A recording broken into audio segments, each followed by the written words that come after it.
Was right. Ant Edwards continues to be the best young player in the game. And I said this last week. Not a GM in this league would take Ja Morant over Ant Edwards. Ja got swept.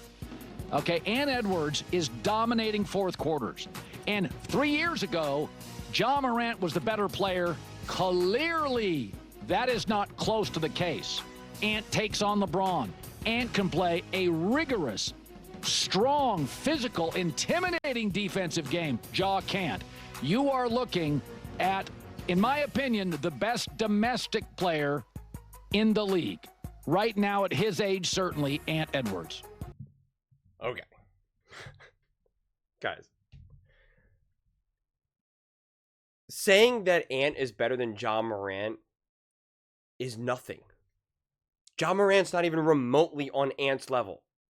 So, like, we're talking about right now that Ant Edwards is evolving, is emerging as one of the best players in the entire NBA. He's outclassing Luka, LeBron. He knocked out KD last year. He knocked out Jokic last season as well. And he's doing it at like 21, 22 years old, 23 years old. If he beats Luka and LeBron this season, that's amazing. And the Minnesota Timberwolves he's not on this stacked roster. He's not, he didn't get drafted to a team that has like players like the Stephs and the KDs of the NBA. Luka is literally teamed up with LeBron James. Like, really? So no, man. No. What Ant is doing is special. And his age is ridiculous. You're not really supposed to be truly special in the NBA and truly winning with like real expectations. So you're like 26, 27. I mean, when you look at the math and see when all of these greats won, like they're winning later. They're not winning when they're 22, 23 unless they go to an amazing situation. But that's the rarity. When you really look at the history of what it takes for these guys to really become their special, it's like mid-20s, like even like late 20s, not early 20s. And that's why I remember watching, and I think I talked about this last week or the week before, a couple years ago. And I'm just like, this guy is so special, and you're kind of like, come on. But then I reminded myself, he's a kid. Like, he's not supposed to win this game. And I forget if it was like a play-in game. I think I might have been against the Lakers in a play-in. I forget. But I just remember thinking to myself, he's like not supposed to win this. And it's understandable, because other times people are like, oh, where did Ant go? He kind of disappeared a little bit in the fourth quarter, or he took a bad shot. And I'm like, yeah, of course he took a bad shot. He's 21 years old. Yeah, of course he passed the ball in a moment he should have, or dribbled the ball off his foot. He's 22 years old.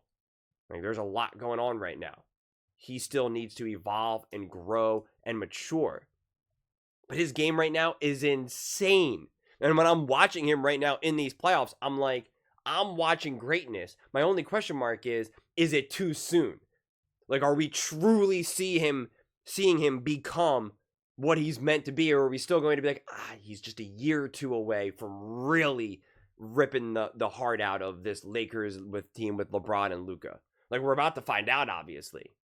And that's the way how this game went the other day, because I was like, is he a beast, or is he a 23-year-old beast? And so far, he's been a beast. So to reduce the praise and the statement to, I told you he's better than Ja Morant, who cares? Like, what?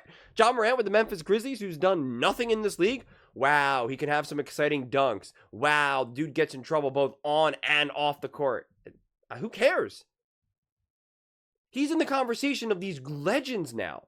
I'm not saying he's reached legendary status. He's got way more years and needs to accomplish way more. But when we're talking about the true special guys in the NBA, we're talking about Giannis, we're talking about Jokic, we're talking about Luka, we're talking about Steph, LeBron, KD.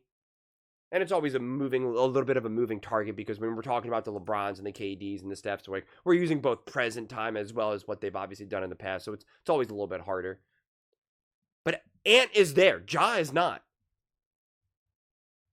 If you were building a team right now and you had nothing to do with age, you needed to build a team that was going to win today. You're going to pick the Giannis's. You're going to pick the Lukas. you're going to pick the Stephs, the KDs. You're going to pick Ant. Ja Morant's not in that conversation. No one's starting their team with their number one pick and saying, I want Ja. No one. No one.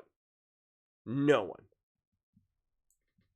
And Ant has really matured and grown and evolved. I've talked about how he looked lost in the Olympics. And by no fault of his own, he was surrounded by true seasoned veterans of like KD, LeBron, Steph. And you can see the differences of the maturity and the depth of understanding of the game. Ant's not supposed to have all that just yet. So that's totally fine. He's not supposed to. And he stuck out. He stuck out. You could see he like couldn't fit into the rhythm of the game. He has the athleticism, the strength, the energy. Like, I mean, even LeBron, when they were popping their champagne or whatever, like even LeBron teased him and was like, oh, you've never done this before. And it was both obviously a tongue-in-cheek and just a funny comment, but it's also kind of like, yeah, like you don't know how to play winning basketball just yet. Like you haven't done it yet. You don't really understand just yet. And it's a funny comment, but actually accurate for even on the court play as well. And we're seeing that change before our eyes.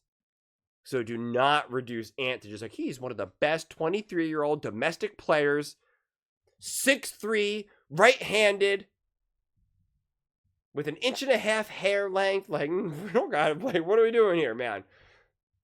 He's a monster. No matter domestic, international, 23, 28. I mean, Ant is a monster, a beast.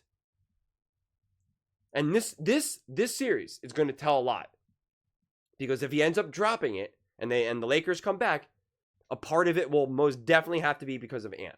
If they lose. Obviously, I'm not predicting it, but I'm saying if they end up losing, it'll be because like Ant had back-to-back games where he scored like 17 points or, like something weird like that. He made a terrible move and got a technical and, whatever it was.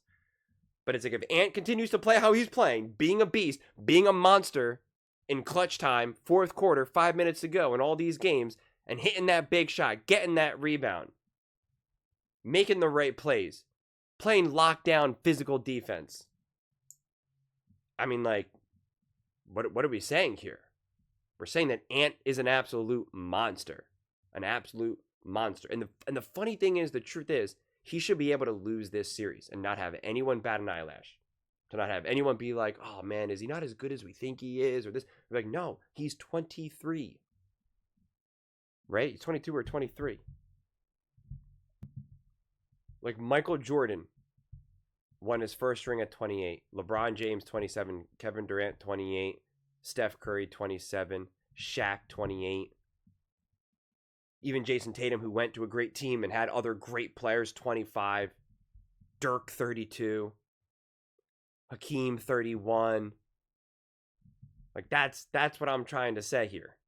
Again, of course, you have Magic and Kobe. They went to Kareem Abdul-Jabbar and Shaquille O'Neal, okay? Like, you benefit from that situation. You benefit. And obviously did not. So, like, he's, like, not supposed to be here right now, which makes it all the more extraordinary. You could understand Ant having this level of success, like, if the Timberwolves, like, if Cat was truly that dude, like he was a bona fide, and I really like Cat, but like, if he was like a bona fide top 5, right? He was Giannis, Luka, LeBron, like where you just know he is that dog, he is dominant, ferocious, then you bring an Ant in there, right? Then you're like, okay, that makes sense. Yeah, of course they're having success. Of course Ant's going to be able to go off. But the reality is like the rest of the role players for the Timberwolves, and they stepped up huge. They stepped up huge last game. Naz Reid, DiVincenzo, like big hustle, energy plays, not only big shots, but just, fighting for it, playing great defense, awesome game all around. But like, they clearly live and die by Ant, right? Like, obviously. There is really no game off that he can casually just kind of be like, and they still just get out there and win. Whereas a lot of these other games, for these other teams throughout the years, again, whether with LeBron, whether with Steph, Steph, and I love Steph, I praise Steph. Steph's one of the greatest to ever do it. But like, he has games where like Clay goes on, like absolutely just goes off. Think of the OKC Thunder series, years ago. Obviously having KD. So what Ant is doing is special. Do they have enough to win it all? It's so hard to see in the NBA, you know, in the NBA playoffs right now, especially when you're talking about the other conference. But like the way how I see it right now, the two teams, if Steph Curry and the Warriors win, it'll be one of the most extraordinary stories to watch Steph win. Because again, he only has so much to work with as well. And if Ant wins, to me, those are the two main teams that if they win, outside of maybe like a random team like the Cavaliers or something, it's pretty remarkable. It would be absolutely insane what Ant was able to do. And he would be on a true trajectory to being like, how many does he have to win to be in the GOAT conversation? I mean, it would be a lot because we know in basketball, like you got to win ring after ring after ring. But like he would absolutely skyrocket to win a ring at 23 and be the true bona fide, indisputed engine and leader of that team. I know you got Gobert and all that. Like, I'm not acting like he has just no one. I'm not trying to act like he's just, you know, pulling a bunch of, you know, trash players there. I'm not saying that, but like, you got to really recognize and appreciate what Ant is doing here, and it's remarkable. It's remarkable, and it really is the passing of a torch of like, you know, you see the difference. You see Ant kind of bully LeBron. Now LeBron obviously still has the size of him and the length of him, but like, you know, I don't know, man. There's levels to this, and Ant, you know, I can't repeat what he says, but he's saying it and he's doing it. But those are just my thoughts. I'd absolutely love to hear yours. What do you guys all think about the Minnesota Timberwolves and Anthony Edwards absolutely balling, taking the heart out of the team of the Los Angeles Lakers of LeBron and Luka? Let me know in the comments below. I read every single comment, so whether you agree with me or disagree with me, either way, let's get in some discussions, let's get in some fights, but ultimately, let's just have some fun. And please do consider subscribing. We are building an amazing community here, and I absolutely love to see you part of it. I want to build something that we all genuinely feel connected to, something that we're really excited to be part of. I think we're on our way to doing it. Please don't forget to give this video a thumbs up, as it really does help the visibility and the algorithm. Thank you so much. See you next time.